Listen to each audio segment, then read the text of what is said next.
Boxing King Media. We're joined by Pat Barrett, Victoria Warehouse. It's 1:30 in the morning, Pat. You've kept us really late. Great fight to end the show. What did you think of that? You know what, I loved it all. You know what, it's a great night. Bit devastated for Andy Calhoun, but you know the better man won today, James Moorcroft, and you know I probably see him fighting for the British title eliminator, and good luck to him. You've ended the year on a 12-fight card. Any highlights from this year, and any plans for the next 12 months? Yeah, I mean for next year anyway. I mean, like, it's time to move these kids up. Boxing's getting harder now. As you can see, it's really getting tough. Conor Burton's one of them I want to move up, getting him into the 6 rounds, 8 rounds, building him as a super bantamweight, and starting moving these kids' career forward now and start looking for titles for them. Only domestic titles for now. Obviously, in this year, I've had a glimpse of all your prospects. If you was naming a couple of them that you were planning to push on to title fights, obviously you mentioned one over there. Any others that you were planning to move on? Well, I don't know, because, like I said, they're only like 4-0 and 5-0, but Conor mainly because he's a super bantamweight, and there's not many super bantamweights, and he's had a good amateur pedigree. He's been boxing since he's been a little kid, and I don't want him to get stale on board.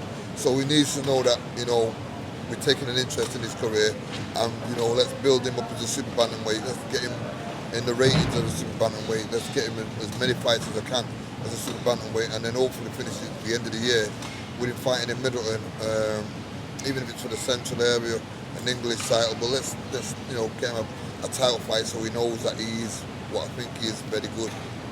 And have you got a date in mind for your next show? I mean, we're back in February next year in Liverpool, and back in February, and then April again in Liverpool. And we haven't got no Manchester dates yet. We've also got fighters down here from Wales as well, so we're looking to do, venture down there twice next year. So yeah, it's going to be another fantastic year. You'll see it. We've been working with us all, yeah. We hope so. I can't let you go without asking you about Lyndon. Obviously, it's been a week. You've had some time to think about the defeat. Just reflecting back on it, what did you think went wrong in that fight? I mean, sometimes a fighter will train hard for the fight, but sometimes they'll get themselves physically maybe.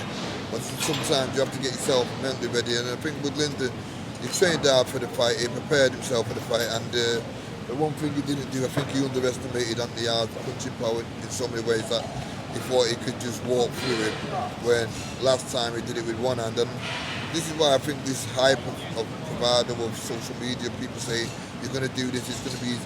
Fights are only easy if you make them easy, and if you prepare mentally as well as physically for any kind of fight, and that's what makes it easy for you. I've got to ask you, why was he able to hold him off with one hand, and obviously with both hands? Obviously got stopped before rounds. Do you think there was like a key element in, obviously, the differences in the two fights? What stuck out for you? You know what, I think what it was for me, it's like I just said, sometimes he changed his tactics, and the tactic was, to me, it wasn't to box, it was more to fight. And I don't know why he wanted to do that, because it wasn't my game plan. It was never been my game plan. I would rather you be the best at what you do, as I used to say in the bull against the matador, and stick behind what you do. But the minute you come down to somebody else's level and you just don't do that, then you make it easier for them. And I think once he did that, it just really get started to be going back to the way I wanted him to be, the boxing.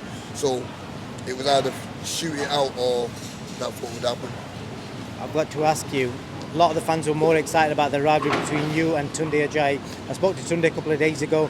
He seems to think it's been nipped in the bud. It's all love now. I saw you both embrace at the end of the fight. From your point of view, was that genuine, or was it just spare the moment thing?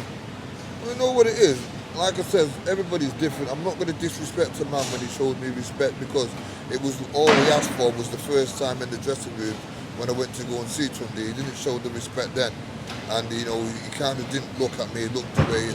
And I went there to shake his hand and to say, don't insist in this fight, and then he'll be back and he's a good fighter. And that's what he did do. And the same thing is what he did to me. After Lyndon got beat, he put his arm around me and he said, listen, I've got respect for you, I love you, man, this and that. And I didn't push him off and feel, what you call it, Lyndon just got beat, everything went away that day. But I just know that it's the sport of boxing, You know, you win some, you lose some. It's what you do from that loss and how you come back and how you redeem yourself. And I think Lyndon can come back 10 times better, because sometimes a reality check is always good to let you realise that, A, what you're doing wrong, and B, what you have to do right. Anything you want to tell the fans before we sign out for 2021? Nah, you've been great. You've been great with social media. You've been great following me with the YouTube channel. You've helped build me up, and you know, please just keep subscribing, keep following, and hopefully we can bring champions through ourselves without the likes of Sky and BT Sports, and you know, on these smaller shows, and you know, the Black Flash Boxing channel. Why not? Yeah, keep subscribing to Black Flash Promotions. Pat, thank you so much, and I look forward to seeing you in 2022. Thank you.